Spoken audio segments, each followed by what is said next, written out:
We did not want to set this man off. We did not want to upset him in any way. This is one of the most challenging cases that I've ever been involved with. And I find that the individual that was doing this would be very interesting to talk to. I'm not talking to the press. I'm not talking to the public. I'm talking to BTK. And I want BTK to understand that he finally got the notoriety that he had always craved.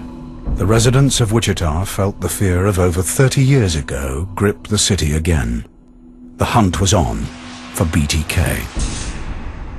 BTK responded to Lieutenant Landwehr's appeals in a series of notes and packages, often inside cereal boxes marked BTK. He sent a bound and hung doll, a chilling reference to young Josephine Otero. But even more sinister, BTK revealed his plans to kill again.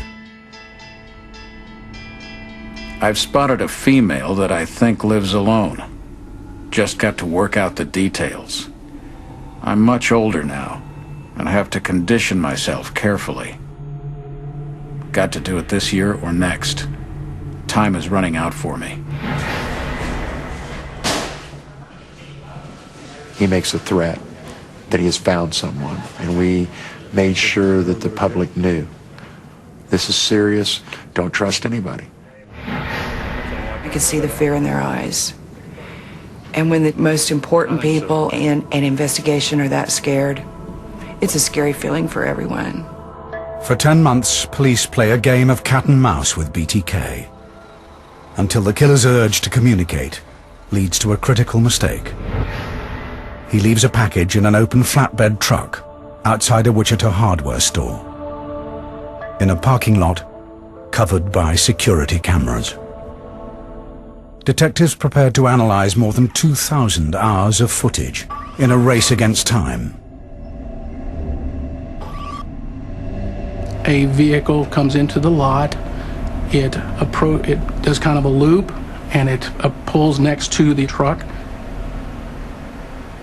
He pulls something out from his vehicle and places it behind the cab of the truck, and then gets back in his vehicle and pulls away. The pictures wouldn't identify BTK, but could they pinpoint his vehicle? Forensic experts analyzed the image. By measuring the size, volume, and ground clearance, as well as the paintwork shade of the vehicle, detectives made a crucial discovery. BTK drove a black Jeep Cherokee.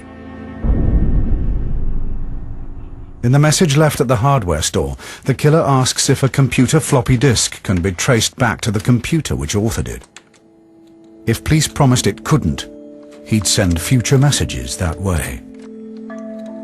He felt himself in such a powerful position, and the police were so dependent upon him for information that they couldn't possibly lie to him. But police weren't playing by BTK's rules. They set a trap using a newspaper advert. He wants us to answer in code. He says, Rex, it will be okay. The chances of him falling for that, we didn't think that was a possibility. I don't think anyone could ever believe that we were that lucky. BTK had made a fatal error. The disk he sent was rushed to the forensics team. Could such a simple trap have finally snared BTK? Microsoft embeds in many of its documents something called metadata. And that metadata is information about the file. You can access that by going to File, Properties. And as you can see here, the software that was registered to Christ Lutheran Church. This church is just north of Wichita. But how could it possibly be linked to a serial killer? In addition to that, we can see that the document was last saved by a person named Dennis. After 31 years, a name. What happened next was so quick, so simple. It's hard to believe. We came up with a website for Christ Lutheran Church in Wichita. And on that home page, there's a link to people who are related to the church. So when we click on that link, it brings up the page that has president of the congregation was Dennis Rader. Detectives rushed to Dennis Rader's house. They still had to check out one vital detail. As we came down the street here, we saw that there was a black Jeep Cherokee in the driveway. And it was just a huge rush of energy, because the thing about the Cherokee was it was the one piece of evidence that he didn't know we had. Even with the Jeep, the evidence was circumstantial. Lieutenant Landwehr ordered detectives to hold off.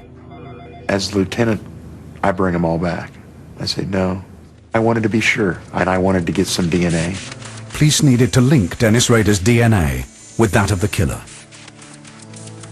By secretly accessing medical records, they obtained the DNA profile of Rader's daughter.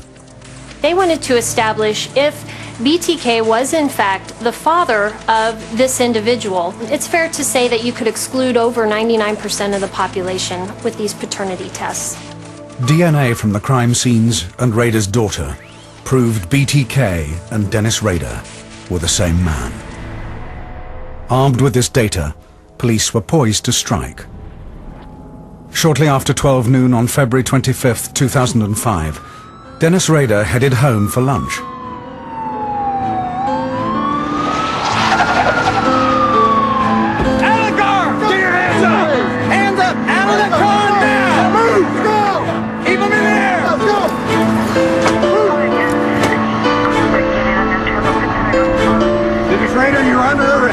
It was kind of fun, to be honest with you.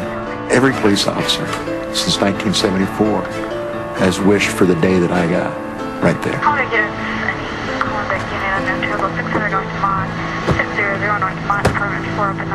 It was a great feeling of relief. Great feeling. I bet you, I can't remember a better feeling in my life. The bottom line, BTK is arrested.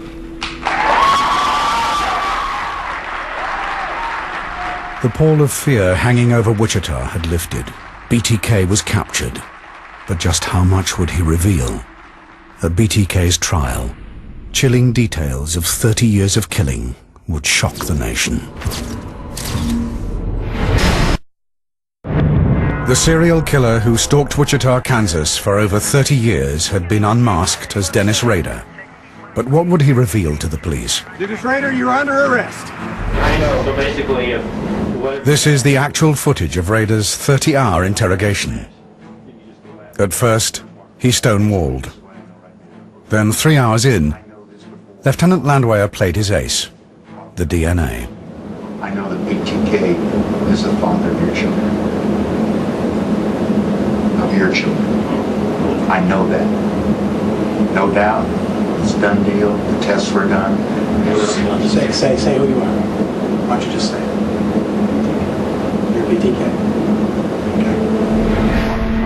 The strategy of winning Rader's trust had been a spectacular success.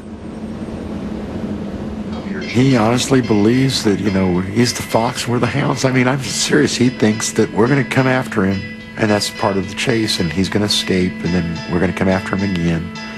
And now that we've caught him, we're all good buddies. On 27th of June, 2005, Dennis Rader began the most chilling courtroom confession ever heard, as he coldly revealed secrets he'd kept for over 30 years. First degree in count 2, a Class A felony. How he killed the Otero family in 1974. First of all, Mr. Otero was strangled, or a bag put over his head and strangled. Then I thought he was going down.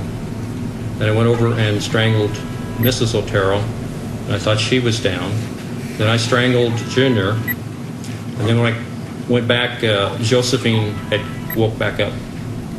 What did you do then? And I took her to the basement and eventually hung her. All right, you hung her in the basement? Yes, sir. All right, did you do anything else at that time? Yes, I had some sexual fantasies. But that was after she was hung.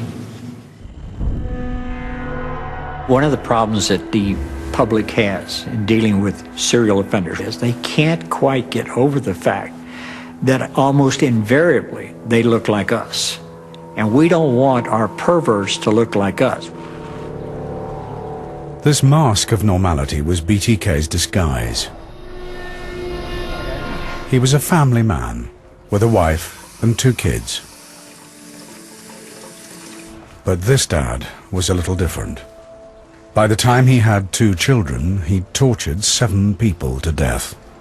This was the one part of his life that signified the amount of power that he had.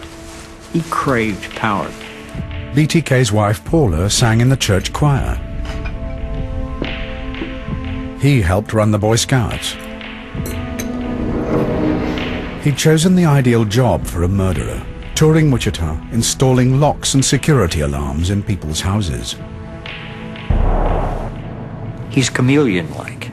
He can project different things to different people. When they talk about how his wife had to have known, and I thought, well, you know, I worked with this guy 8 hours a day. I was around him maybe as much as his family. No, never. If I ever had to walk down a dark alley, I would have said, I want Dennis. He's the guy I want to be with.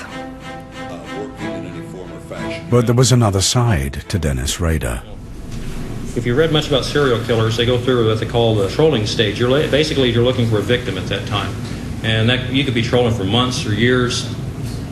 But once you lock in on a certain person, then you become stalking. And that might be several of them, but you really home in on that person. He called the killing of Nancy Fox his most satisfying crime. I confronted her, told her that I was I had a problem, sexual problem, that I would have to tie her up and have sex with her. A little bit of like bondage. She was a little upset. I took the belt and then strangled her with the belt at that time. In Rader's shocking confession, he admitted to 10 killings since his first attack way back in 1974. The police had been sure of 7 murders, but a further 3 victims were added to BTK's final death toll. One mystery remained. Why had there been such long gaps between the murders? Basically, he was raising his children. And once his children were born, it limited the time that he could be away from home. And he did not want his wife to become suspicious. When he was unable to kill, Rader satisfied his urges by practicing on himself. Ties himself up and takes photographs. That's what's important, is the bondage and the imagery. He had a fantasy that all of the victims that died would serve him in the afterlife. Those who knew Rader couldn't believe what they were hearing. When he went on to talk about the details and how he, smothered, put bags over those kids' head, and I don't know, it's just, it's very bizarre. Rader escaped execution only because his murders were committed before Kansas voted to restore the death penalty. I hate him. The greatest satisfaction I have in my life is the thought of him burning in hell. When you think about what that cockroach did to so many lives, can you ever exact enough punishment, enough pain to make up for that? No. His sentence was the toughest the judge could impose. Consecutive life sentences, totaling 175 years. There will be people that will study Dennis Rader, I am sure, and try to figure out what makes him tick. I don't really care what makes Dennis Rader tick. The only thing that I'm concerned about is that Dennis Rader will no longer hurt anyone else. And I will sleep very nicely, just knowing that he's where he belongs.